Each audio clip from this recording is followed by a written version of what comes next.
Bismillahirrahmanirrahim. My dear students, Assalamu alaikum and welcome to all in my virtual class. I am Shahjalal Ahmed Pial, lecturer in Finance and Banking, Milestone College, Uttara. I hope all are fine and well by the grace of Almighty Allah. Dear students, let's start the class. This lecture, we have to learn how to calculate variance or sigma square.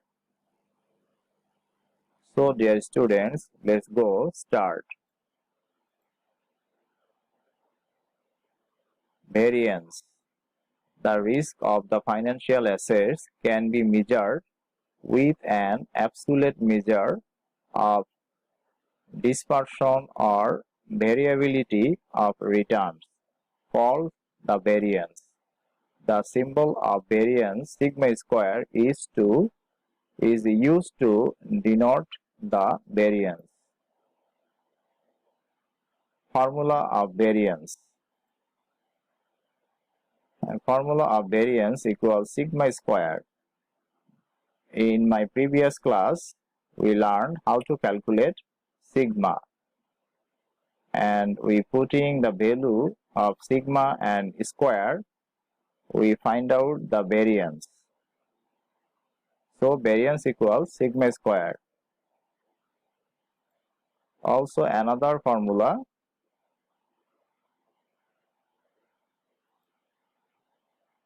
for variance, we without calculation standard deviation, we direct calculate variance using this formula.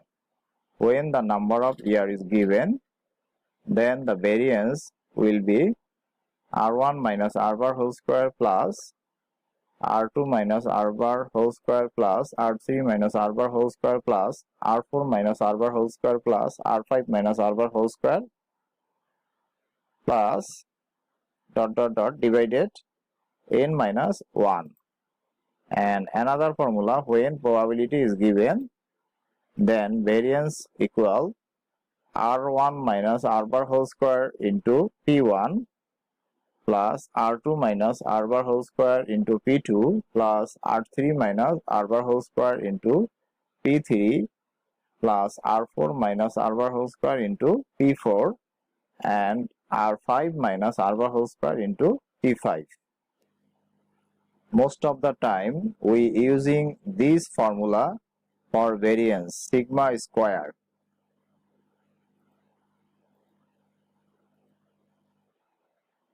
This is the problem number 7. The returns of a stock for the past 5 years are given below.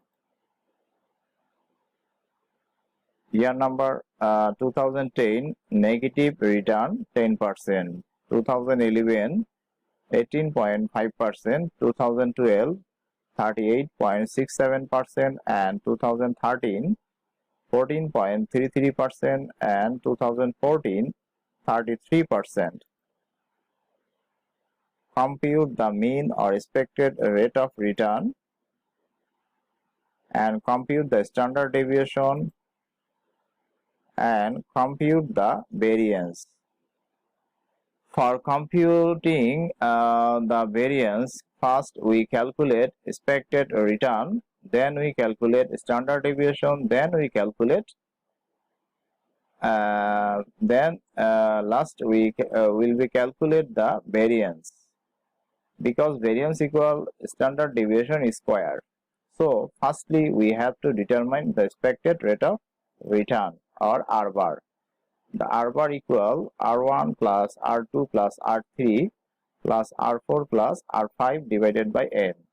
Here R1 negative 10 plus R2 18.5 plus R3 38.67 plus R4 14.33 and R5 33 and divided by 5. It will be 18.9%. This is the expected rate of return of this stock. Now we calculate standard deviation. Secondly, we have to determine the standard deviation.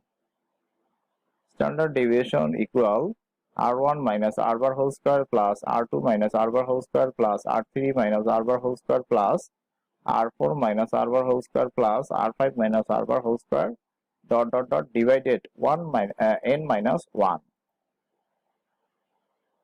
Putting the value in the formula, r1 negative 10 minus r bar 18.9 whole square plus r2 18.5 minus r bar 18.9 whole square plus r3 38.67 minus r bar 18.9 whole square plus r4 14.33 minus r bar 18.9 whole square plus r5 33 minus r bar 18.9 whole square divided by 5 minus 1.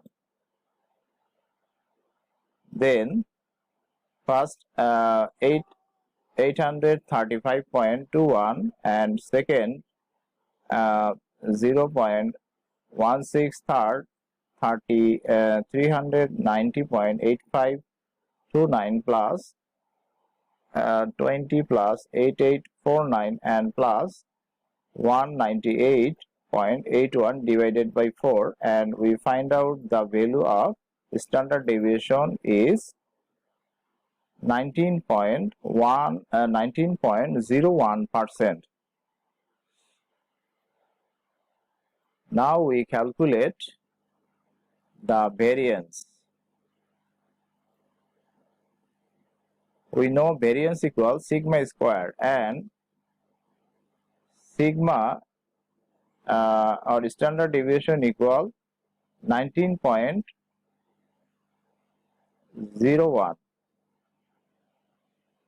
19.01 square, it will be the value 361.38. This is the variance of these stocks. So my dear students, all are understood how to calculate variance. For calculation variance, you will firstly calculate expected return, and secondly standard deviation, and third square the standard deviation, then you will find the variance. So dear student, goodbye.